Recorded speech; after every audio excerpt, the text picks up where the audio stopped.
Hi, my name is Clark Jensen. I want to visit with you today a little bit about dry eye problems.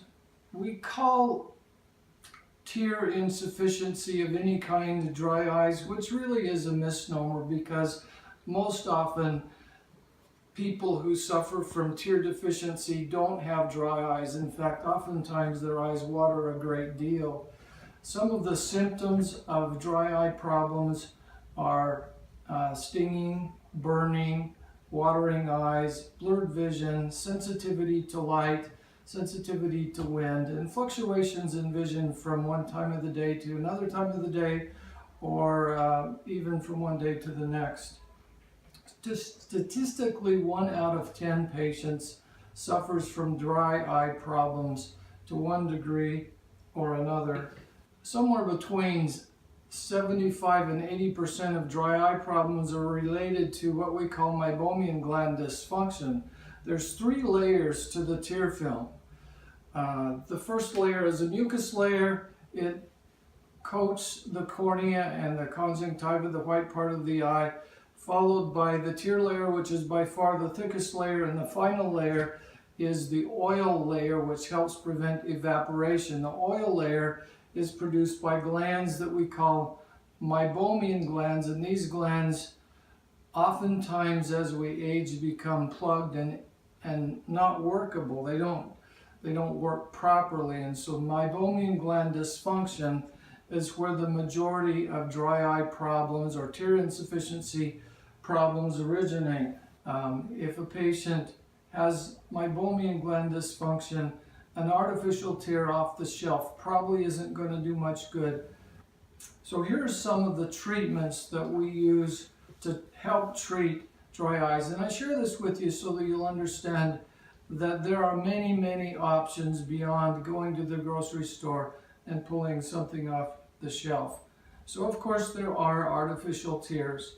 Frankly, we don't get a lot of help from artificial tears.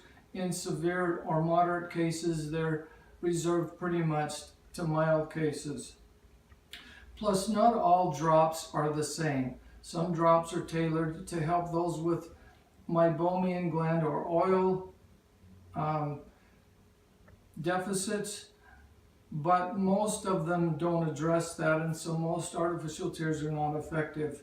You've probably heard of Restasis.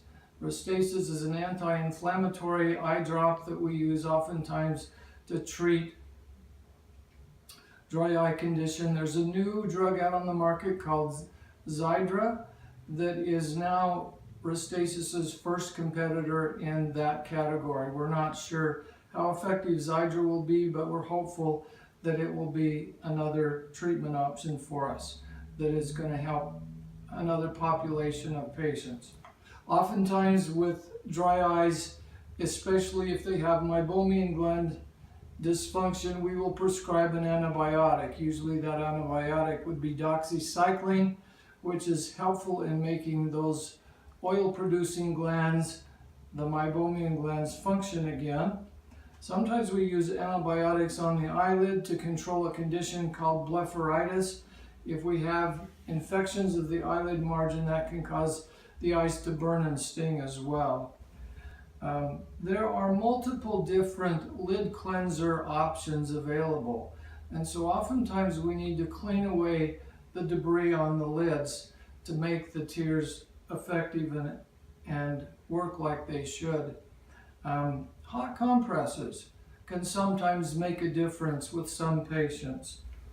We often prescribe nutritional supplements as well. Oftentimes our diet is part of the reason that the tears aren't functioning very well, and so the tear supplement that we use most often is called Easy Tears, made by a company called Zeavision. With those who use a CPAP, we find that many of them get blow-by from their mask that they wear at night, so that when they wake up in the morning their eyes are red and irritated.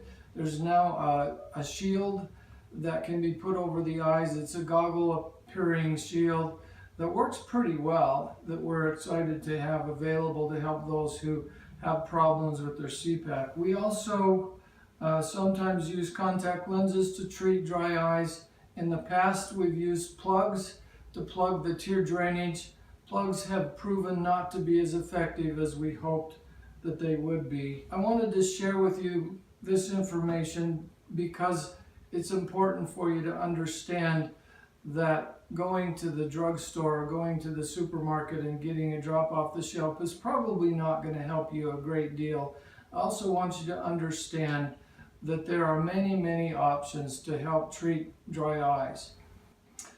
Severe dry eye can be debilitating. It can be really difficult for a patient who has significant dry eye problems, that they're miserable and their vision's not good. And I've had patients tell me that they had to stop driving their car because their vision got so blurry that they couldn't drive safely. Oftentimes, we find that this is a slow process. It takes quite a while to get the dry eye problem under control, but it's very rewarding to take someone who's struggling with comfort pretty much every waking minute to making them comfortable and helping them see clearly again. If you don't have dry eyes, I promise you someone you know does. Thank you.